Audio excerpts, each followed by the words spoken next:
Hello, everyone. Good afternoon, and welcome to another interview here on Tales from the Wandering Scribe. I'm your host, Gabriel Garcia. Many of you know me as the Wandering Scribe and the Wandering Quill. And joining us today is another SoCal creative. Now, my guest today is the creator, writer, and illustrator of Marco, Pablo, and Olivia. Now, my guest today was inspired to create Marco, Pablo, and Olivia after taking a 2-month trip to Ecuador in summer of 2018. Her original plan was to be a character designer for the animation industry, having grown up with a love of cartoons. But after writing her middle grade graphic novel, Marco, Pablo, and Olivia Football Tryouts, she was hooked on comic books and fell in love with writing, and a new dream was born.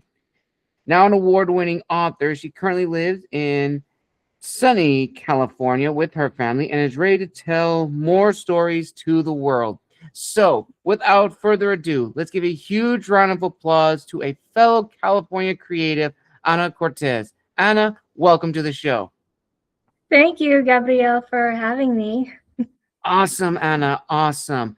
So, before we dive into today's interview, as a little icebreaker question, is there a random fact that not a lot of people may know about you?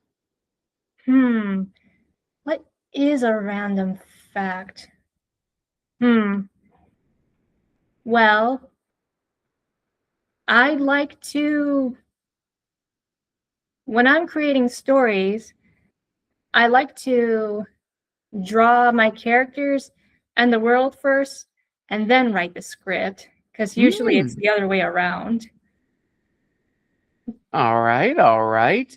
And speaking of your stories, as a little teaser for people who may not have checked out your graphic novel, Anna, what can they expect from this novel of yours?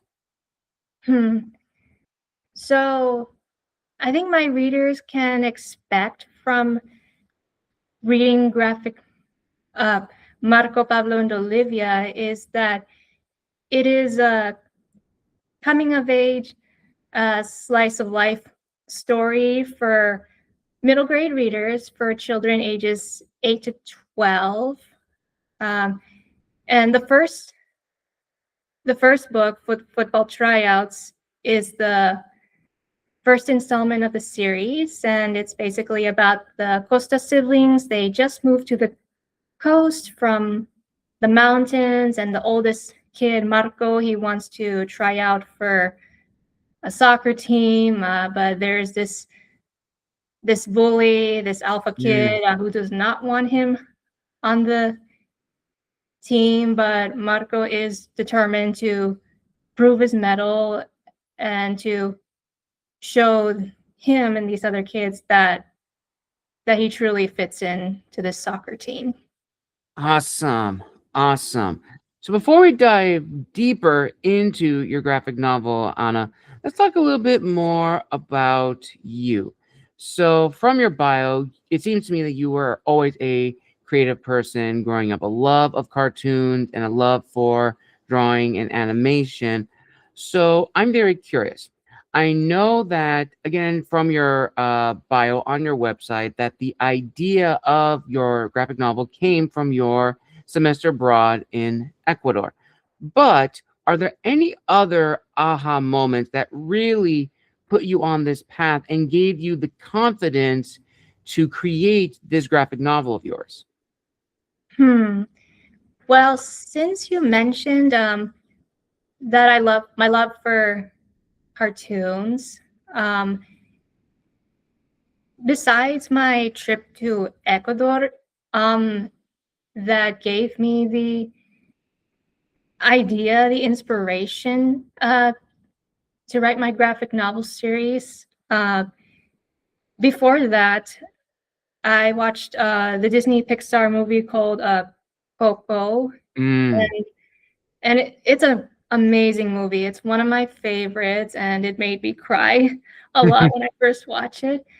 Um, but I think that was like the first time uh, I've ever seen Latin American culture represented on a big screen.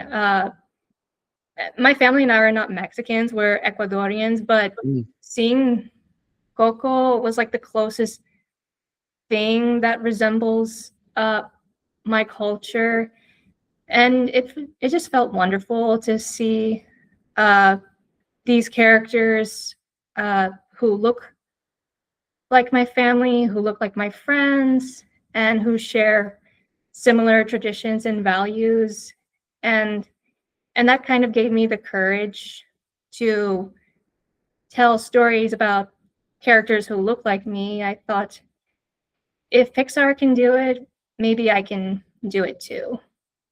Absolutely, 100%. And having a chance to get a glimpse of your work from your website, it definitely reminded me of another creative that I had on the show. I want to say last year or the year before. That is the graphic artist and author, Caden Phoenix of, oh, why am I blanking on her company's name? But for those who know, Gideon Phoenix, she is an LA-based creator of her series, which focuses on women from different Hispanic and Latin American cultures. And some of her works are so incredible. They have their own unique style and their authenticity, which tackle real world issues in each book. And I absolutely love it. So, speaking of stories, let's talk now about the creation of yours, Anna. So, let's start at the very, very beginning. And I think you may have mentioned this early on in the beginning. So, when you decided to work on this graphic novel of yours, did you have an outline plan and a storyboard of what the panels were going to be? Or was it kind of spontaneous that you just felt what would work best at that given time? Hmm. I think it was more of the second one you just mentioned, where it was Mm. just more of a spontaneous creative flow. I just basically, I had no outline at all when I wrote the first script. Uh, I just wrote whatever came to me. And believe it or not, my I never intended to become an author at Mm, all. I originally wanted to be a character designer. I wanted to work at Pixar, Disney, or right. DreamWorks. Um, and then and and I plan to like go to school for that um, in 2020, but the pandemic happened, and Mm, everything changed, and we were all forced to stay home. Uh, but around that time, I thought, okay, what can I do now that we're all kind of uh, in lockdown for a while? right. So I I actually picked up. I was looking through my sketchbook because when I was in high school, I would draw a lot of random characters, Mm, um, but I never gave them a story. Uh, but like after the 2-month trip to Ecuador, I drew the Costa siblings nonstop, and then when I saw their drawing, uh, my dad, he was like the one who encouraged me to tell their story, and I was like, okay, I'll try. So, and I knew nothing about creative writing at all, so I just like wrote whatever came to my mind for the script. Um, and of course, the first script was a complete mess. right. So I sent it to my friends and my tias in Ecuador, and it took me like 10 rewrites until I felt like it was good enough to start drawing the pages. And then, yeah, and then once I felt the script was good enough, I began to uh, start drawing the pages. And I did not learn. I did not take any courses on graphic novels. I own graphic novels, so I would have like a pile of them by my side and just look at the Right. pages for references. Mm-hmm. So I just drew spontaneously. I also kind of like remember the shots from the movies I've loved. And then after the coloring was done, I sent it to an editor, a copy editor, and it was my first time working with a professional editor. And it was scary at first, but super helpful, because without her feedback, the book would have been still messy if it's published. Mm-hmm. So yeah, the first book was like a completely spontaneous creativity, and then the following I started doing outlines. All right, all right.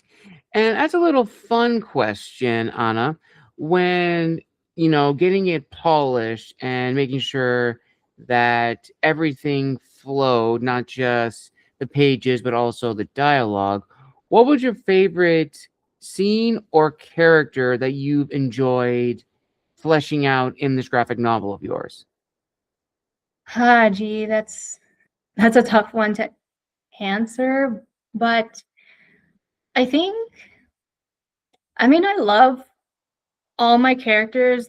I love them all equally because I am their mother, I'm their creator. But I think I might be leaning a little bit to Olivia.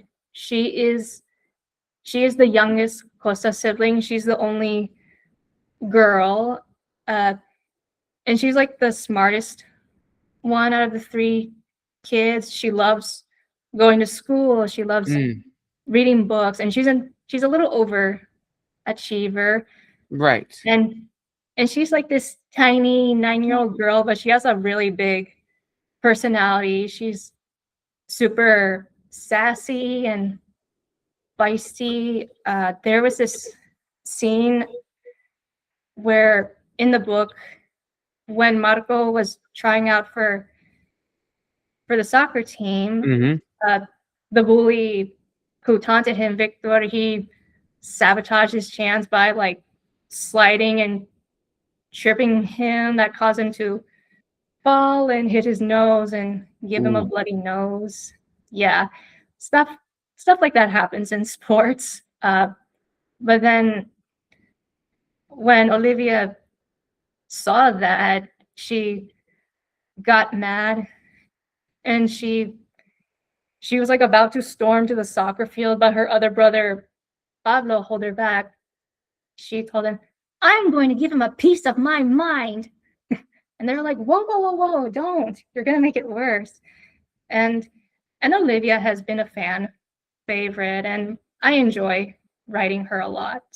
Nice, nice, Anna. So another really important question is once you, or even before you decided to publish this graphic novel of yours, ultimately for you as the illustrator, writer, and creator of this incredible book, what was ultimately your main goal with this project at the time? And furthermore, what was your initial promise with this project, and how much of it has remained the same looking back on how far it's grown? Hmm. Well, I think um, when I was first working on this book, uh, I almost thought about uh, queering it to agents, Mm, uh, because I thought that would be cool to land a deal with an agent or a publisher. But right.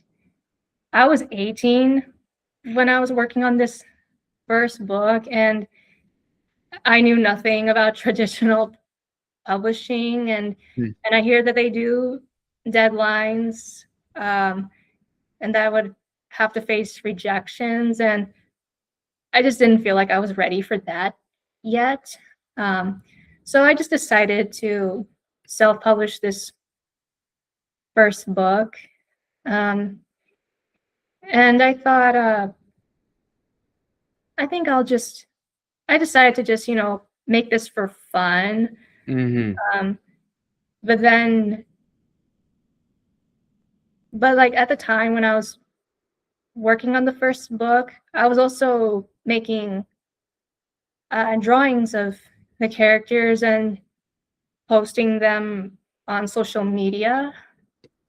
And I would like explain what these characters are about, and I would say, I'm working on a comic book about these characters, so yay, that's what I'm doing.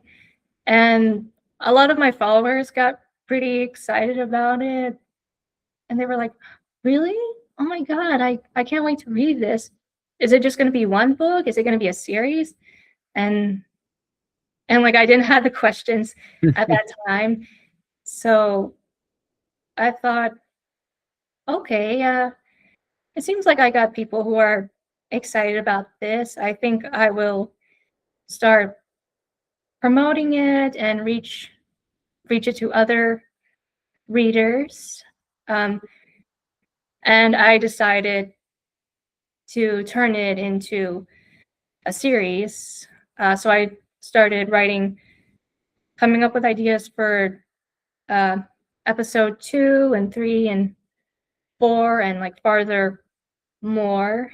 And then when I published the first book, it was only available in Kindle version because I didn't know how to lay it out for paperback print. But my followers were still happy with it only being available in Kindle. And then once my followers read the first book, they were really happy with it. They enjoyed it so much. And hearing them saying that they enjoyed the first book and that they love the characters just warmed my heart, and that made me want to keep going. And then as I was writing the following books and publishing them, I've gone to the OC Fair and Disability Festival every year to meet people and tell them about my books. And I've even made coloring books of my series. And last year, I released the first book in print for the first time. And I released all of them in print. And since I go here at Chapman, my graphic novel professor, she helped get a copy onto the shelves here at the campus. Nice. Library. Yeah, and that was like super thoughtful of her. And you probably know, last year for the OC Fair, I was actually invited at the last minute for the disability panel. And it was a great pleasure to go there and meet more readers and people who were basically interested in some of the work by other authors. And I'm really proud that I've worked on this series.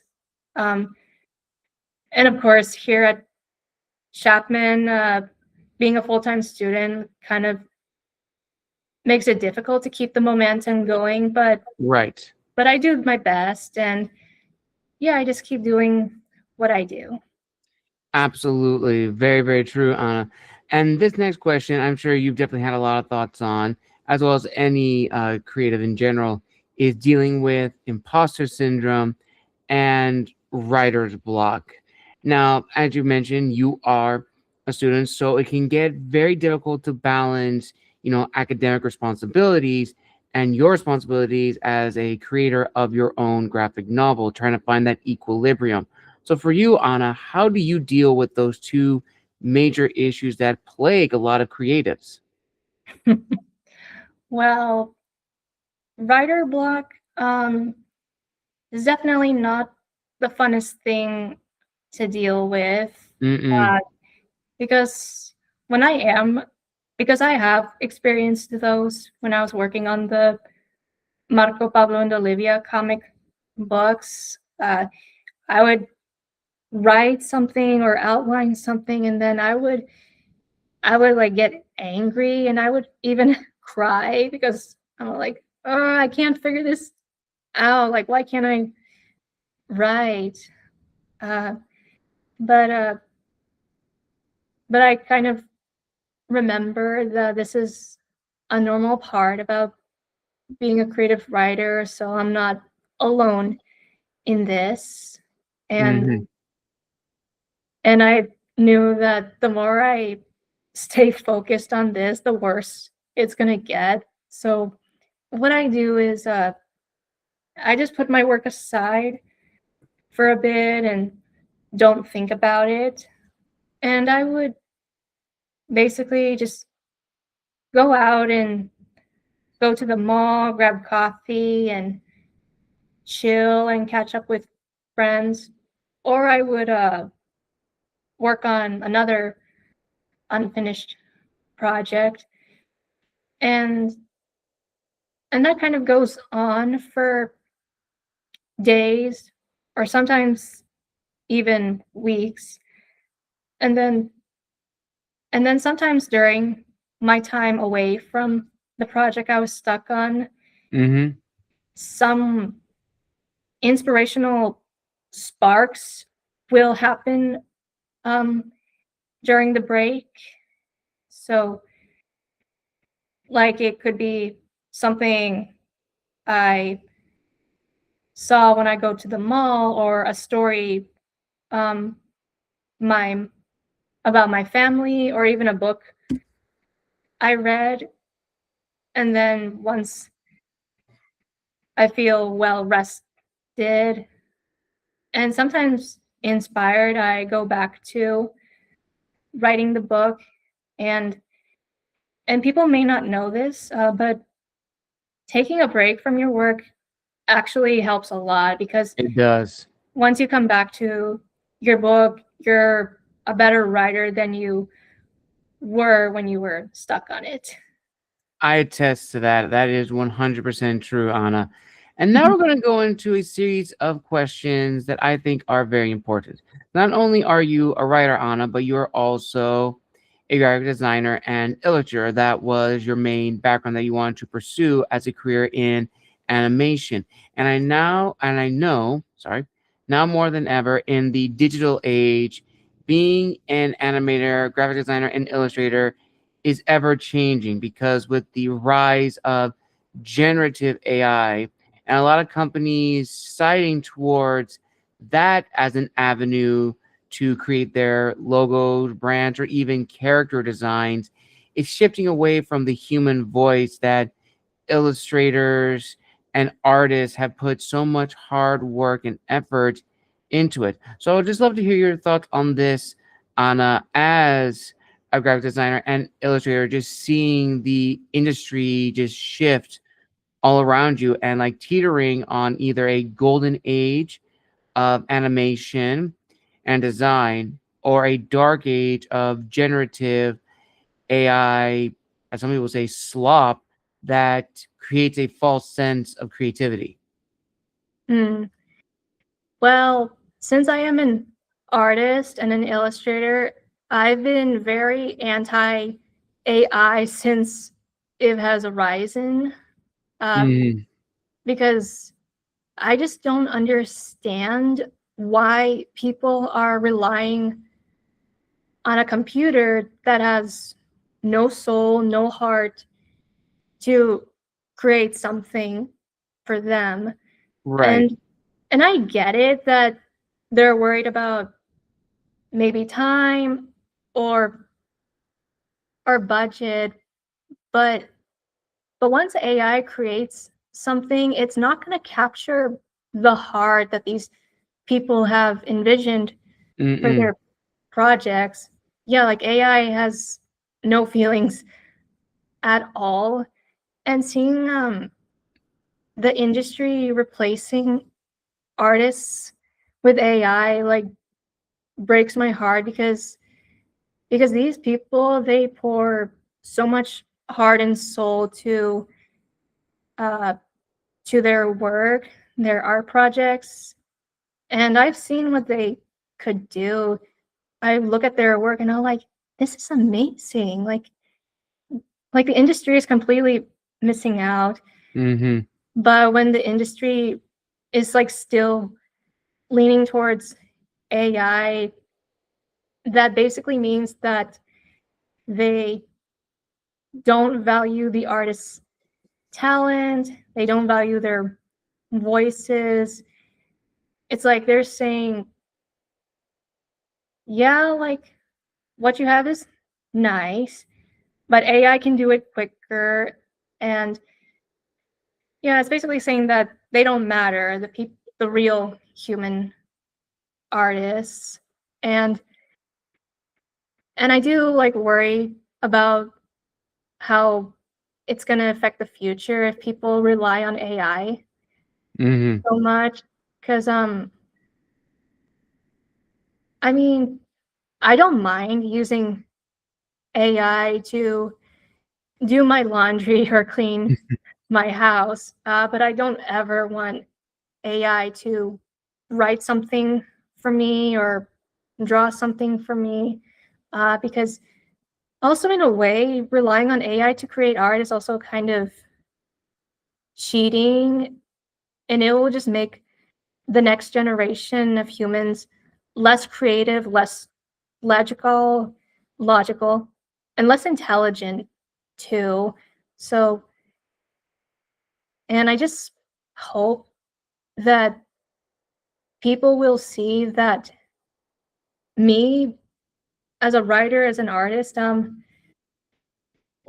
like I struggle when I try to write and draw something good, but I'd rather work my ass off, cry a lot of tears to create the best work I can than have a computer do it for me. Yes, 100%. Very, very true. And this goes into something that I'm very interested in hearing your thoughts on, Anna. Anna, that is, sorry, understanding the market of being an indie creative. And I'm very intrigued to hear your thoughts on not just the writing aspect, but also the illustrative aspect. Because just like with authors, artists have to find their voice. They have to understand, okay, I've written this or I've drawn this. What exactly am I trying to say? And the authenticity of the artist is always important. And the style is going to be important because there are so many different animation styles, illustration styles that are poignant to that particular author or that particular style of storytelling, where we find ourselves again in this equilibrium where you don't want to create something that's too familiar that people are going to say, oh, it's just an homage to so and so or trying to copy this style, but not something that's too original that's going to throw people off. So as you were crafting the characters in terms of, the physical designs, and then from there building the world, how did you find that sweet spot, that equilibrium where you're able to showcase your illustrative style so that when people pick up this graphic novel, they instantly think of you? Hmm. So, if you like look at my art, both on my Instagram page and in the books, a lot of my drawing style is heavily influenced by the artists and animators from Disney, because before I started working on the first book, I took a lot of character design courses by Tom Bancroft and Tony Bancroft, great character designers.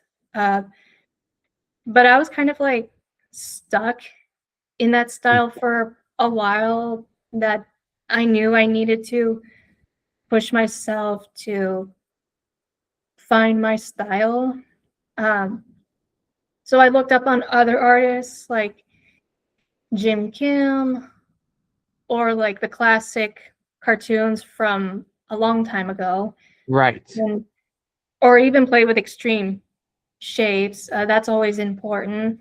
So I I would practice for hours and hours. But when I was drawing the first book, I didn't feel like I found my style yet. I was basically drawing what I felt like was Mm. right. So so when people look at my books, they don't say something like, "You just copied Disney. You just copied Pixar." They would say, "Wow, your style is so pretty. It gives me some Pixar vibes." And and that was like a compliment. And then I would say, "Oh, thank you." It wasn't my intention, because I like to play with expressions when I'm drawing my characters. Mm. Because there will be some panels in the book where what I like to do when my characters are shocked or scared, I like to make their eyes bigger and make their pupils tiny, like a Tim Burton character. Nice. I think it's funny that way.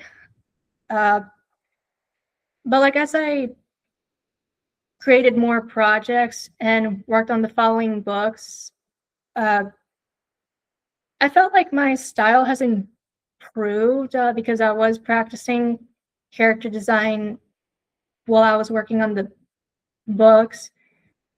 And right now, I kind of felt like, I feel like I found the style that people will recognize that it's me when they look at a work.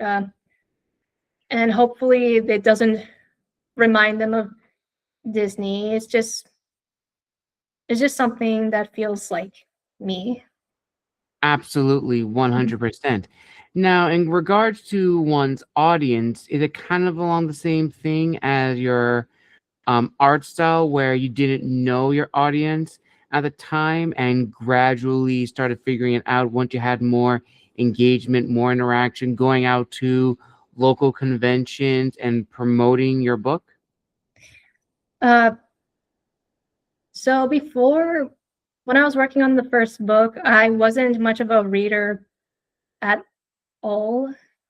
And I knew that my book was going to be for kids, but I didn't know much about the target audience group names.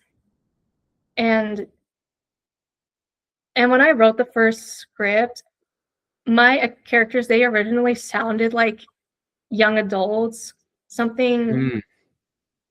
something I guess Stephen King, how he would write his kids in his story, like they would swear and talk about adult humor. Uh, but but my aunt, when she read the script, she was like, "This does not feel right. They don't sound like kids at all. It doesn't match the tone." And Right. then, yeah, it was like a really brutal opinion, but I knew I needed to hear that.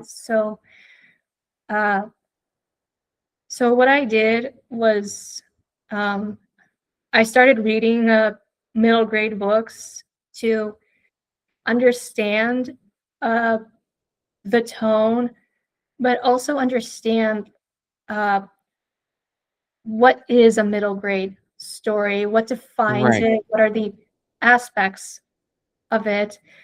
And I also took a course on the masterclass website it was with R.L. Stein. He had a course on how to write for a younger audience. And he had one lecture where he differentiated middle grade voices to young adult voices. And then I was like, oh, okay. I think I get it now. And then I like rewrote the script over and over until I felt like I captured the middle grade voice. And ever since then, I began to fall in love with the middle grade genre because it showed me that these kids, they may be young, but they're learning and they're discovering the world, and they see the world differently than adults do. And and that was like maybe 4 years ago when I pushed myself to middle grade, reading middle grade books. And Right. now I am an avid reader of middle grade books. Like that's the most I read, and I just love it so much. And then that's when I knew that Marco, Pablo, and Olivia had to be for middle grade children. Nice. Very, very nice, Anna. And as we near the end of this amazing interview, I did have a few last questions I did want to ask you. So these will be really, really quick, rapid fire questions. Mhm. So the first question I want to ask you is, if Marco, Pablo, and Olivia had their own theme songs, what theme songs would they have? Oh man. I think maybe for Olivia, I think it would be I think We're Alone Now by Tiffany, because it's got that girly energy and very perky, because she's always got that girly optimism on her face. And Right. for Marco, you may not know the song. It's called Si Se Puede. It's this Oh, I know song. that song. Yes.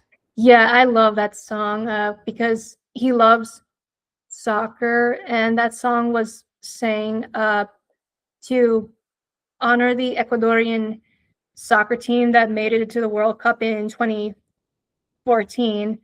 And I just picture him, that song for him. And for Pablo, I think it'd be Who Let the Dogs Out, because he loves animals, and I can picture him like a pet sitting goes wrong and all the dogs run loose. Absolutely. That's a good one. That's a very, really good one. And the next one I want to ask you is, as a reader and also as an illustrator and artist, what do you find most appealing in creative works?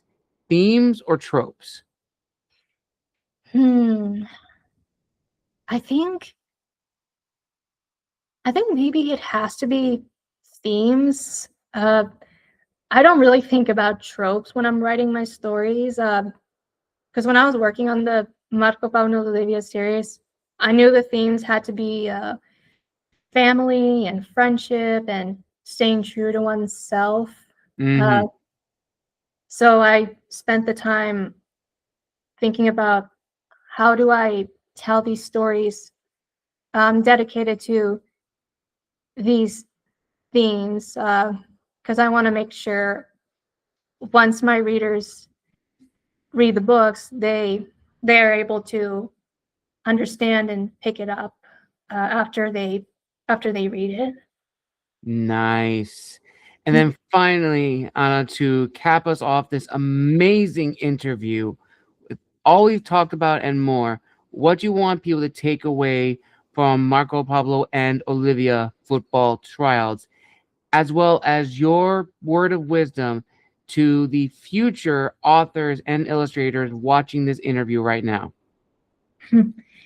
Well, for the readers who are reading Marco Pablo and Olivia football tryouts, I hope that this story will teach kids to not give up. If there's like anything you want to do, if you have this goal, this dream that you're eager to reach for, don't let some jerk get in the way. Don't let anyone talk you out of it, because nobody else knows your own worth except you. You know your worth and you stay true to yourself. And of course, always don't always feel like you have to do everything alone, to always accept the love and help from your family. And for the artists and writers out there, I know that telling stories can be pretty daunting and scary, but trust me, once you have your first work out in the world, you'll realize it's completely worth it. Like, don't be afraid to tell your story. And I believe in every one of you. Nice. Beautifully said, Anna. Beautifully said. And on that note, viewers and listeners, we conclude this amazing author interview here on Tales from the Wandering Scribe. Want to give a huge thank you to Ana Cortes for making her official debut here on the channel, and hopefully not the last. Ana, where can people find you on social media if they want to reach out and connect, as well as buy a copy of your graphic novel? Yeah, they can definitely reach me through Instagram. My name is Ana Writes and Draws, because I'm mostly active on Instagram. And to buy my book, you can definitely find them on Amazon. Nice. I will link all that down below in the description of this video, viewers and listeners. Again, thank you so much for joining us for another amazing author interview here on the show. Huge thank you to Ana Cortes. We wish her the very best on her journey and wish her continued success into 2026 from one creative to another. And if you would like to see Ana come back in a follow-up author interview or even a special episode in the Writers Hub, like this video, comment, and subscribe down below.